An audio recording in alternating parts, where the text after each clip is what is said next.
Bro big boss ఎలా ఉంది bro? Big boss first లో ఉన్న ఊపు అయితే లేదు. ఫస్ట్ వీక్ చాలా డల్ గా అనిపించింది.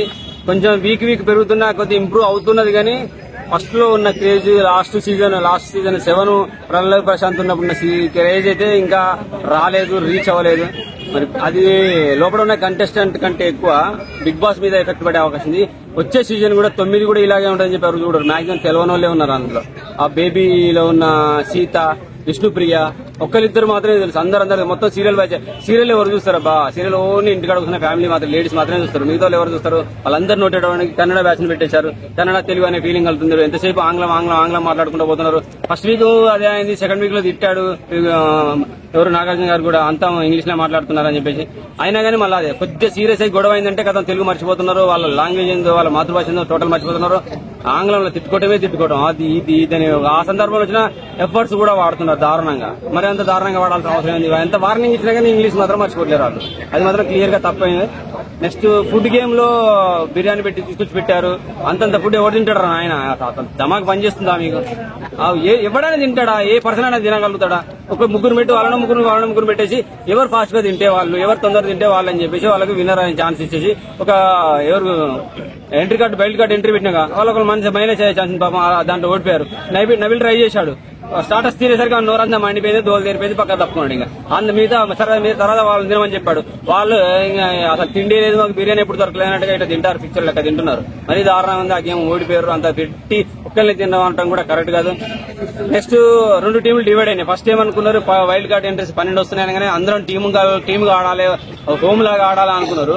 మళ్ళీ అక్కడ టీమ్ డివైడ్ చేసుకున్నారు. హోమ్ లాగా ఆడితే మన టీం పైన సత్యం దాంట్లో నబిల్ గడ్ గట్టిగా ఉన్నాడు, వాని పక్క చూసేద్దని చెప్పేసి అన్ఫేర్ అనమాట. అసలు వాని పక్క చూసేయడం అనేది అన్ఫేర్. వీళ్ళ టీంలోనేమో నిఖిల్ టీంలోనేమో మణికంఠ సరిగా ఆడతాడు, ఫిజికల్ కాబట్టి స్టాండర్డ్ గా లేదని చెప్పేసి ఎవరు ఆడలేడు అని బిగ్ బాస్ అడిగిన సందర్భంలో, నాగార్జున గారు అడిగిన సందర్భంలో మణికంఠను పక్క పెట్టారు. ఎందుకంటే డల్ గా ఉంటాడు కాబట్టి. ఇక్కడ నిఖిల్ గట్టిగా ఉన్నాడు. సో మళ్ళీ మనకు అంటే టీం వైజ్ మనమే గెలవాలి, హోమ్ వైజ్ మనమే గెలవాలనే దురుద్దేశం ఉన్నది.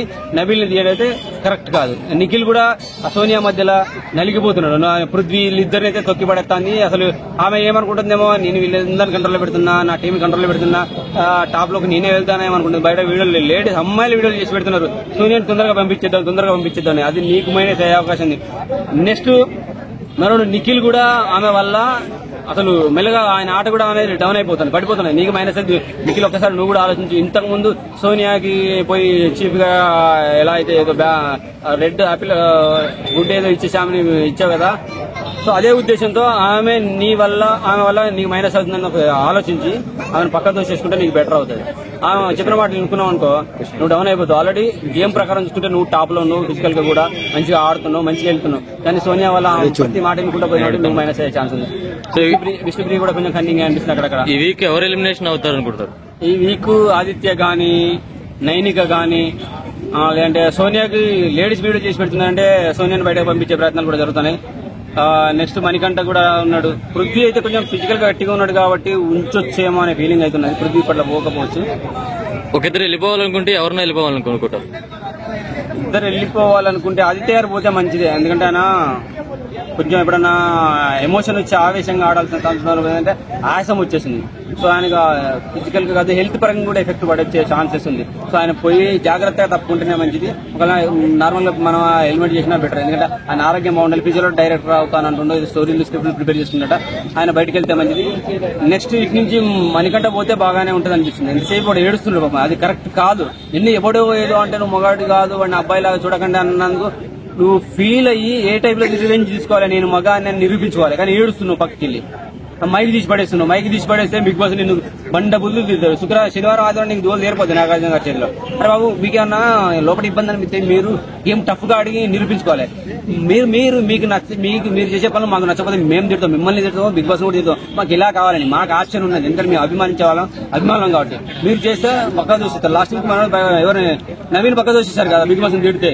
సో అలాగే అయితే మీరు తిట్టకూడదు, మేము తిట్టాలి, అభిమానులు తిట్టాలి, ప్రేక్షకులు తిట్టాలి. బిగ్ బాస్ నచ్చమైన బిగ్ బాస్ కూడా తిడతాం, నాగార్జున గారు కూడా తిడతాం, లోపల మిమ్మల్ని కూడా తిడతాం. అది మేము చేస్తే బాగుంటది, మీరు చేస్తే బాగోదు. తోసి బయట పడతారు, గేట్ ఓపెన్ చేస్తారు, దుబ్బేరు అంటారు. ఈసారి కావాలంటే ఎఫర్ట్స్ కూడా వాడతారు. ఈసారి బిగ్ బాస్ టైటిల్ ఎవరికి వస్తే బాగుంటుంది? నిఖిల్ అయితే పర్ఫెక్ట్ గానే ఉన్నాడు. సో ఇంకా అంతకన్నా మించే స్టాండర్డ్ అయితే ఇవ్వలేదు కాబట్టి నిఖిల్ ఆడాలి. కానీ సోనియా మాట నుంచి ఆమె చెర నుంచి పక్క తప్పుకుంటే నిఖిల్ ఖచ్చితంగా గెలుస్తాడు. ఆయన గెలవాలని కోరుకుంటున్నాను. ఎందుకంటే ఇప్పటివరకు అయితే పర్ఫెక్ట్ గా అనిపించింది. అక్కడక్కడ కొంచెం కన్నింగ్ ఆడుతున్నా, నబిల్ లాంటి పక్కకు పెట్టినా నిఖిల్ టాప్ లో ఉన్నాడు. నిఖిలే గెలవాలి. Okay right thank you. Thank you.